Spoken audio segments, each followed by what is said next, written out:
30 जानेवारी 1681 या दिवशी मुघलांच्या बुरहानपूर अतिशय श्रीमंत शहरावर अचानक हल्ला झाला.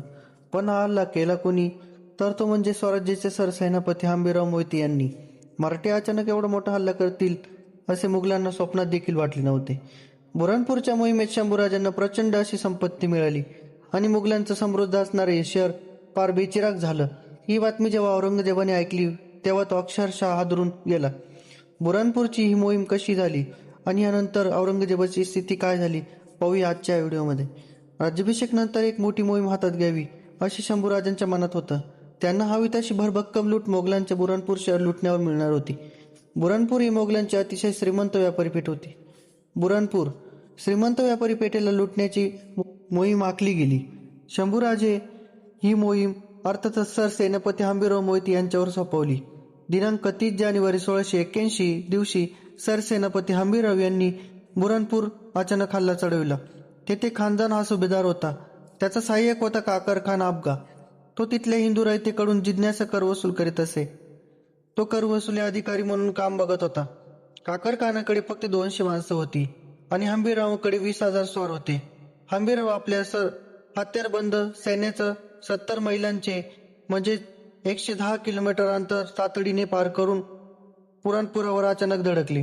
बहादूरपुरा हा बुरहानपुरातील अतिशय संपन्न भाग होता. तिथे लक्षव्यापी सावकार राहत असत. बुरहानपुरापासून बहादूरपुरा अवघ्या 3 मैलांवर होता. देशीचे जिन्नस झटाईवर सोने नाणे रत्ने अशा लक्षवेधी किमतीचा माल तिथल्या दुकानातून साठवलेला होता. तो सगळा माल मराठ्यांनी लुटला. शहराच्या तटबंदी बाहेर बुद्धपुराच्या प्रमाणे आणखी 17 पुरे होते. त्या सगळ्यांना मराठ्यांनी वेढली. बहादूरपुऱ्यावर मराठ्यांनी इतका अचानक हल्ला घडवला होता की तिथून एक व्यक्ती काय एक पाय हलवण्यात तिथल्या व्यापाऱ्यांना जमलं नाही. बहादूरपुराला लुटून फसस्त केल्यावर मराठ्यांनी त्या पुराला आग लावली. त्या आगीच्या ज्वाला जेव्हा आकाशापर्यंत पोहोचल्या तेव्हा ती आग बघून बुरहानपुराच्या नायब आणि शहरातील नागरिकांनी मराठ्यांनी हल्ला केल्याचं समजलं. हा हल्ला किती नियोजनबद्ध केला असेल. बहादूरपुराच्या तटबंदी बाहेरची 17ही पुरे, शहराची तटबंदी आणि या पुऱ्यामध्ये असं किती अंतर असेल. आपल्या शहराच्या तटबंदी बाहेर लुटलुटीची सतर चालू आहे याची जराशीही खबर बुरहानपुराच्या सुभेदाराला लागली नाही. किती आश्चर्याची गोष्ट आहे, पण हे घडलं. येथे मराठ्यांच्या गुप्त हालचालींना दाद होईल. सगळ्या मराठ्यांच्या प्रतिकार करण्याची ताकद या कारखान्यामध्ये नव्हती. त्याने शहराचे दरवाजे बंद करून तटबुरुज देशी यांचा बंदोबस्त केला. शहरांच्या ताटाला लागूच शहगंजपुरा, शहजानपुरा, खुरमपुरा, नवाबपुरा अशी 7 पुरे होती जिच्यात लाखो पुरांचा माल भरला होता. ही सगळी पुरे मराठ्यांनी कुठेही हात न करतात उठली. नंतर त्या सगळ्यांना आगी लावल्या. शरणापूर्वी विविध रत्न, मोती, माणिक, पैसे यांनी समजलेले हे पुरे आगीच्या भक्षकस्थानी पडले. शहजाच्या ताटाला लागून राहत असलेली काही लोक आपल्या कुटुंबाला कबिल्यांसह शहरात गेले. ही समृद्धी असलेली सगळी पुरे मराठी मनसोक्त लुटत होते. हे लूट सतर 3 दिवस चालली. मराठ्यांना प्रतिकार करणारे कोणीच नसल्याने त्यांनी हे भरपूर लूट केली. फक्त दुकानातील लूट मराठ्यांच्या हाती पडली नाही, तर जमिनी खालून दडून बसलेली संपत्ती पण त्यांच्या हाती लागली. ही संपत्ती आपल्याच घराच्या खाली आहे हे बऱ्याच व्यापाऱ्यांना माहीत देखील नव्हतं. मराठी शहराची तटबंदी ओळखून जाण्याचा प्रयत्न करत होते. शहरातील सगळ्या नसबंदांनी वेशी, तटबुरुज या ठिकाणी मोर्चे बांधले होते. ते मराठ्यांना नेकराची झुंज देत होते. त्यामुळे मराठे शहरात दाखल होऊ शकले नाही. पण सगळी पुरेले लुटून मराठ्यांनी भरभक्कम लूट हस्तगत केली होती. मराठ्यांची लुटून सोने चांदी, जड जयावर आणि मौल्यवान सामानच फक्त घेतले. बाकी लुटलेले सामान म्हणजे भांडी कुंडी, काचेचे सामान, धान्य, मसाला, वापरलेले कपडे इत्यादी गोष्टी सोबत नेणे शक्य झाले नाही, म्हणून त्यांनी ते तिथेच टाकून दिले. खानजा आणि दुःसत्र घडलं तेव्हा औरंगाबादला म्हणजेच आत्ताच्या संभाजीनगरला होता. लुटीची बातमी कळताच ताबडतोब फादरपुराच्या घाटापाशी पोहोचला आणि मराठ्यांची वाट बघत बसला. पण आपण मराठे चोपडा मार्गे निघून 4-5 दिवसातच सानेला पोहोचले.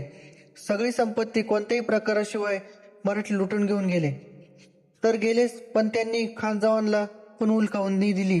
या गोष्टीचा औरंगजेबाला पण राग आला. ही घटना औरंगजेबाच्या मनास खूप लागली. त्याने लगेच दक्षिणात उतरायचं ठरवलं.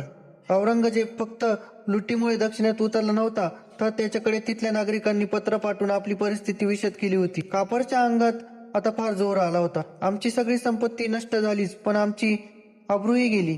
जर शुक्रवारचा नामच बंद पडला तर यात नवल काही नसेल. दक्षिणात कापरांचा बंदोबस्त करण्यासाठी मी स्वतः येत आहे, असे पत्र औरंगजेबाने खान जवानला लिहून आपला निर्णय कळवला. औरंगजेबाच्या दरबारातील अखबारीत बुरानपुरातील लूटबंदीचा पुढील प्रमाणे मजकूर आढळून येतो. त्यामध्ये असं लिहिलं होतं, बुरानपूरच्या वृत्तावरून समजले की शत्रू सैन्य एकदम जमून आले. या बातमीमुळे खानजान काकर खान येथे आला होता. त्याने किल्ला बंद करून घेऊन खबरदारी बाळगली. शत्रू करण्यापूर्व तुटून पडला. राजपुतांना निशिष्ट केले व 3 दिवस शहरात राहून ते लुटून गेले. बुरानपुराची संपत्ती कुठल्याही प्रतिकाराशिवाय ते कापर मराठी लुटून घेऊन गेले. ही गोष्ट औरंगजेबाच्या मनाला फार लागली. त्याने ताबडतोब सुभेदार खान जहाला सुभेदार पदवून काढून टाकले. त्याच्या जागेवर सुभेदार म्हणून इराज खान यास निभवले. ही घटना आहे 1 मार्च 1681. बुरानपूर लुटीच्या घटनेचा मध्ये शेजाद अकबर यांनी औरंगजेबाला पत्रातून असे कळवले की दक्षिण प्रांताची अशीच दुर्दशा झाली आहे. वास्तविक पाहता विस्तीर्ण दक्षिण प्रदेश म्हणजे भूमीवरील स्वर्गच होय आणि बुरानपूर म्हणजे विश्वसुंदरीच्या गालावरचा तिळच होय. पण हे शहर आज उद्ध्वस्त होऊन गेले आहे.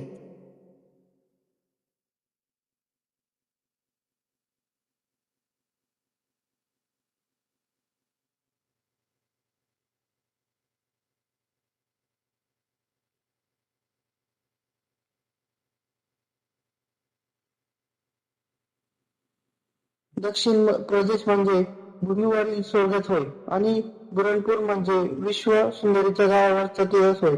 पण हे शहर आज उद्ध्वस्त होऊन गेले आहे.